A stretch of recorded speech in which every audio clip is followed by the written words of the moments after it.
dialogue avec les gens du parc, les gestionnaires d'un espace protégé. Je fais une erreur, Clic, clac.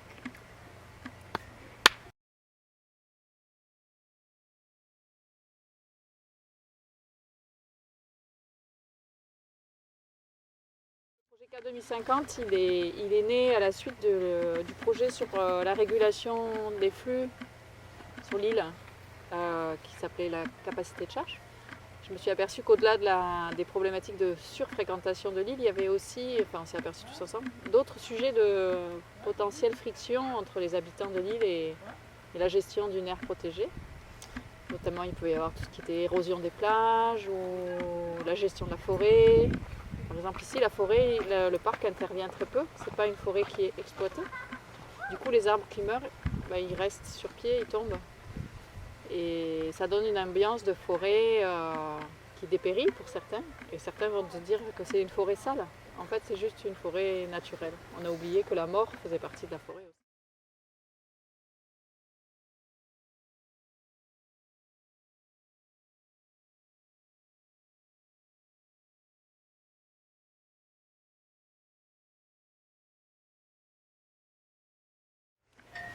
Et les plages, avec le réchauffement climatique, la montée des eaux, et on parle beaucoup d'érosion des plages. Et la question c'était, est-ce que sur Porquerolles, à l'échelon 2050, à l'échelle 2050, on aurait encore des plages ou pas? Vous voyez, elles sont déjà très très étroites. C'est des petites plages de poche, et on voulait savoir s'il n'y avait plus de plages, toute la question du tourisme pouvait être remise en cause, si elle n'était pas déjà remise en cause par d'autres événements, comme on peut le vivre en ce moment. Donc voilà, c'était des sujets que je souhaitais aborder de façon prospective, en mettant un échelon de temps assez long pour que les choses évoluent suffisamment, qu'on puisse imaginer qu'elles évoluent de façon importante et qu'on puisse imaginer aussi des changements de vision, d'appréciation et de projet pour l'île.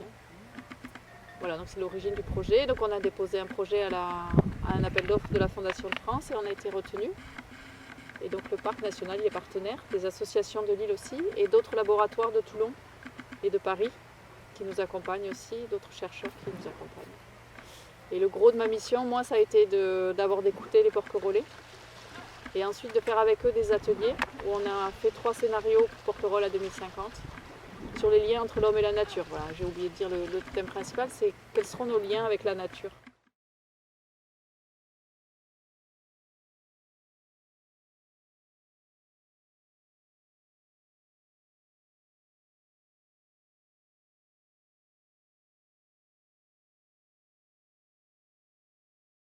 Est-ce qu'on aura une nature qui sera toujours nourricière, sympathique, confortable? Est-ce qu'on aura une nature qui deviendra peut-être plus agressive, plus violente, moins confortable?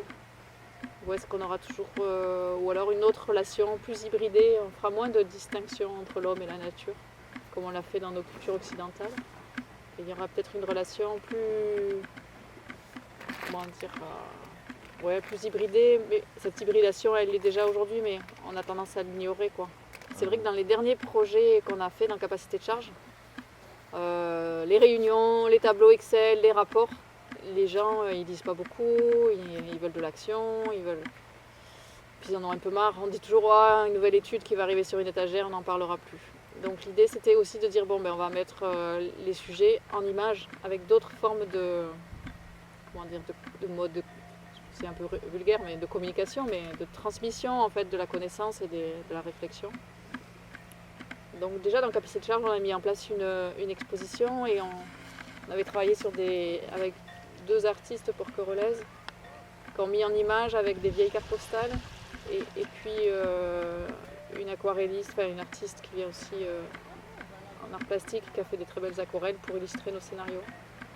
Et dans Cap 2050, je voulais que ce soit plus qu'une illustration, c'est une réinterprétation des scénarios, c'est-à-dire que l'artiste prenne nos scénarios, s'inspire de ça pour faire une création artistique et qu'elle soit éphémère, c'est-à-dire que dans la création artistique on ait vraiment ce lien humble avec la nature. Or dans un parc national on peut faire très peu de choses on est contraint par la réglementation, mais ça devrait devenir exemplaire en fait. On devrait, chaque fois qu'on entre chez Dame Nature, là je fais encore la distinction, mais dans un espace comme ça, on devrait être très soucieux des traces qu'on laisse et d'en laisser le minimum et voire d'effacer en fait ces traces. Donc c'était aussi un projet pédagogique pour partager avec des étudiants, des jeunes artistes, voilà, ce contact avec la nature, cette humilité qu'on doit avoir vis-à-vis d'elle. Et donc on avait un budget et petit à petit, au fil des rencontres, on a souhaité le confier à des écoles. Du coup ça permettait de toucher des artistes jeunes, d'avoir une dimension à la fois recherche et formation, ce qui allait bien avec le projet, plutôt que de payer une prestation artistique, c'était pas tout à fait...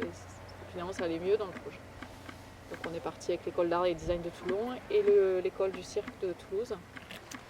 Et ensuite, c'est quand même, on est dans un contexte très contraint, la réglementation du parc national, mais bon, la crise sanitaire, elle n'aide pas non plus. Donc on est dans un contexte où on ne peut plus rien anticiper, plus rien prévoir. Donc pour un exercice de prospective, c'est assez marrant. C'est-à-dire que se projeter à 10 ans, c'était pas de la prospective il y a 5 ans, parce que 10 ans c'était une planification, c'est l'échelle d'un mandat de maire, etc. Donc on disait, bon, la prospective c'est au moins 3-4 fois un mandat de maire. Et maintenant, se dire ce qui se passe dans 6 mois, c'est déjà de la prospective. Donc on se fait une telle claque, notre relation avec le présent et le futur, elle est assez bouleversée, quoi. C'était un peu l'idée de Cap 2050, c'est de se dire la nature elle peut aussi évoluer tellement brusquement qu'elle va nous forcer à changer.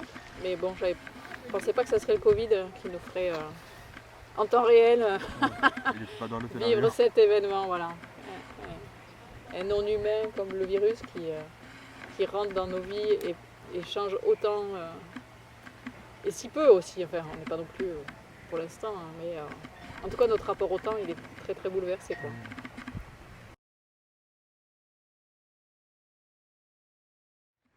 Là on ne sait plus et on a de la chance cette semaine de pouvoir faire le workshop, l'atelier artistique sur place, dans finalement des bonnes conditions. Voilà, moi déjà je suis super satisfaite de voir que les étudiants ils sont là, ils s'approprient les lieux, ils profitent aussi de l'île. C'est pas une île qui est facilement accessible non plus, ça coûte cher de venir ici. On ne peut pas loger sur place, c'est difficile, tout est contraint. Et là on a réussi, c'est déjà un succès en fait.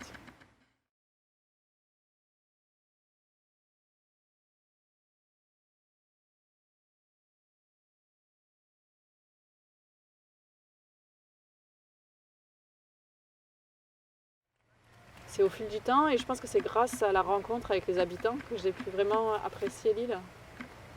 Parce que j'ai vu comment elle vivait l'hiver, l'été. C'est elle qui m'a approprié petit à petit en fait.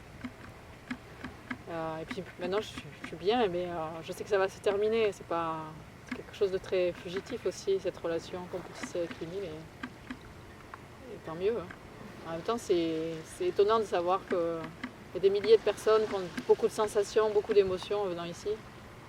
Si on voyait toutes les émotions qui s'accumulaient sur l'île, elle serait beaucoup plus large et épaisse que ça en fait. Et de rajouter son émotion là-dedans, c'est un peu particulier en fait, c'est bizarre. Il y a des endroits plus intimes, plus discrets où je pense que je me sens peut-être plus à l'aise en fait.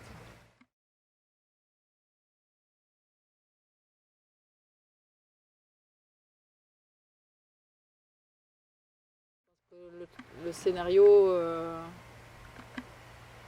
qu'on aimerait tous qu'il se réalise, c'est celui qui est le plus au fil de l'eau et où l'île redevient... les flux deviennent plus calmes et il y a une agriculture diversifiée qui se met en place, donc elle retrouve sa dimension nourricière. Et en même temps, c'est pas sûr du tout que ce soit celui-là qui se réalise. Non, c'est vrai que quand je fais de la prospective, je fais jamais le scénario que j'aimerais qu'il se réalise. C'est quelque chose qui m'est presque interdit en fait. Voilà. Donc je vais plutôt chercher à adoucir des catastrophes, voilà, plutôt que chercher celui que j'aimerais bien qu'il se réalise.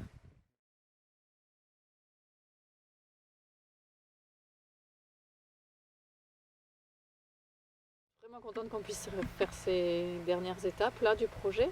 Ça, je trouve ça chouette. Et puis voilà, qu'on puisse partager ces moments tous ensemble, c'est chouette. Et puis j'espère que ça nourrira d'autres innovations culturelles, d'autres projets, que ça fera des petits, voilà, que ça me poussera moi aussi à aller plus loin de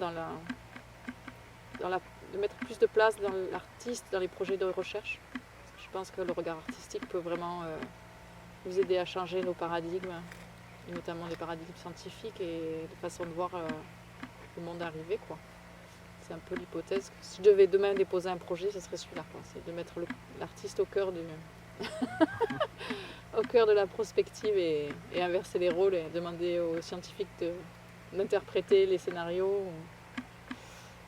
Voilà, parce que je pense qu'on a besoin vraiment de changer nos imaginaires et de sortir vraiment de ces scénarios au fil de l'eau, parce que on va se faire, si on reste trop sur nos acquis et avec un esprit conservateur, on va pas aller très très loin, si ce n'est se distancier les uns des autres, quoi. On voit avec le changement climatique, l'image pour moi c'est ça, c'est l'eau de mer qui se stratifie, c'est-à-dire qu'il y a les couches supérieures de l'eau qui ne se mélangent plus avec les couches du fond de l'eau.